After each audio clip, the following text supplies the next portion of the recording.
அவள் என்னை விட்டு போனா. ஆனா ஏன்னு ஒரு காரணம் கூட சொல்லல. ஒரே ஒரு எக்ஸ்பிளனேஷன் கூட இல்ல. இத கேக்குறப்ப உங்களுக்கே தலை சுத்துதா? எனக்கும் அப்படித்தான். ஒரு வழிகாட்டி இல்லாத ஒரு மேஸ்ல தனியா விட்டுட்டு போன மாதிரி. எந்த திசை போனாலும் பதில் கிடைக்காத நிலை.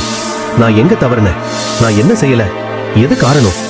இந்த கேள்விகள் எல்லாம் மனசுக்குள்ள நாள் முழுக்க திரும்ப திரும்ப ஓடிக்கிட்டே இருக்கும். ஆனா பதில் மக்களுக்கு இப்படி ஒரு அனுபவம் இருக்கா? காரணமே சொல்லாம உங்களை விட்டு போன ஒரு காதல் உண்மையிலேயே மனசை குழப்புற விஷயம் தானே. அதனால ஒரு டிஷ்யூ எடுத்துக்கோங்க, அமைதியா உட்காருங்க, ஒரு இமோஷனல் ஜேர்னிக்கு ரெடியா இருங்க. நான் இன்னைக்கு உங்ககிட்ட ஒன்னு சொல்லணும். நான் எல்லாத்தையும் ஓப்பனா பேச போறேன். என்னோட அந்த டார்க் மொமெண்ட்ஸ, என்னோட ஸ்ட்ரகிள்ஸ, என்னோட பெயினை, என்ன இதை வச்சுக்கிட்டு தனியா சஃபர் பண்றது கரெக்ட் இல்ல. உங்களுக்கு தெரியுமா, நம்ம வாழ்க்கையில சில நேரங்கள் இருக்கும். அந்த நேரங்கள்ல நாம என்ன பண்றதுனே தெரியாது. எல்லாமே பிளர்ரா இருக்கும். நம்ம மனசு ஒரு மேஸ் மாதிரி இருக்கும். எங்க போறதுனே தெரியாது.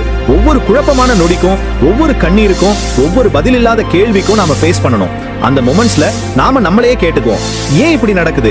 நான் என்ன தப்பு பண்ணேன்? இதுக்கு ஒரு அர்த்தம் இருக்கா? ஆனா பதில் கிடைக்காது. அந்த சைலன்ஸ் ரொம்ப பெயின்ஃபுல்லா இருக்கும். அந்த எம்டினஸ் நம்மள கன்சியூம் பண்ணிடும். சில நேரங்கள்ல நம்ம மனசுல ஒரு ஸ்டார்ம் நடக்கும். ஆனா வெளியில நம்ம காமா இருக்கணும். அந்த கான்ட்ரடிக்ஷன் ரொம்ப எக்ஸாஸ்டிங். நான் இந்த எல்லா ஃபீலிங்ஸையும் எக்ஸ்பீரியன்ஸ் பண்ணிருக்கேன். அந்த ஸ்லீப்லெஸ் நைட்ஸ், அந்த எண்ட்லெஸ் கொஸ்டின்ஸ், அந்த ஹெவி ஹார்ட். சில நேரங்கள்ல நம்ம செஸ்ட்ல ஒரு வெயிட் இருக்கும். பிரீத் பண்றதே கஷ்டமா இருக்கும். நண்பர்களே, இந்த ஆடியோ புக் முடிவுக்கு வந்துவிட்டது. ஆனால் உங்கள் ஜேர்னி இங்கே முடிவதில்லை. உண்மையில் இது ஒரு புதிய ஆரம்பம் தான். வாழ்க்கையில் நாம் எல்லோரும் கன்ஃபியூஷன்ல இருக்கிறோம். சில நேரங்களில் எங்க போகணும்னு தெரியாது, என்ன செய்யணும்னு தெரியாது. காலையில் எழுந்திருக்கும் போதே இன்னைக்கு என்ன பண்ணுவேன்னு டவுட் வருது. ஆபீஸ்ல இருக்கும் போது இதுதான் என் பேஷனா என்ற குவெஸ்டின் வருது. வீக்கெண்ட்ல கூட நான் வாழ்க்கையில் என்ன அச்சீவ் பண்ண வேண்டும் என்ற கன்ஃபியூஷன் வருது. இந்த ஃபீலிங்ஸ் எல்லோருக்கும் காமன் தான்.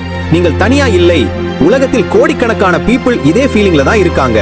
இதனால தான் நான் ஒரு கம்யூனிட்டி ஸ்டார்ட் பண்ணிருக்கேன். அங்கே நம்மை போலவே ஸ்ட்ரகிள் பண்ற, ட்ரீம் பண்ற, க்ரோ ஆக ட்ரை பண்ற பீப்புள் இருக்காங்க. ரியல் ஸ்டோரிஸ் ஷேர் பண்ற பீப்புள், ஜென்யூன் அட்வைஸ் கொடுக்கிற பீப்புள், மோட்டிவேட் பண்ற பீப்புள். நம்ம சக்சஸஸை செலிப்ரேட் பண்ணலாம், சேலஞ்சஸை ஷேர் பண்ணலாம், ஒன்னோட ஒன்னு சப்போர்ட் பண்ணலாம். ஜட்ஜ் பண்ணாம புரிஞ்சுக்கிட்டு ஹெல்ப் பண்ற என்வாயரன்மெண்ட் அது.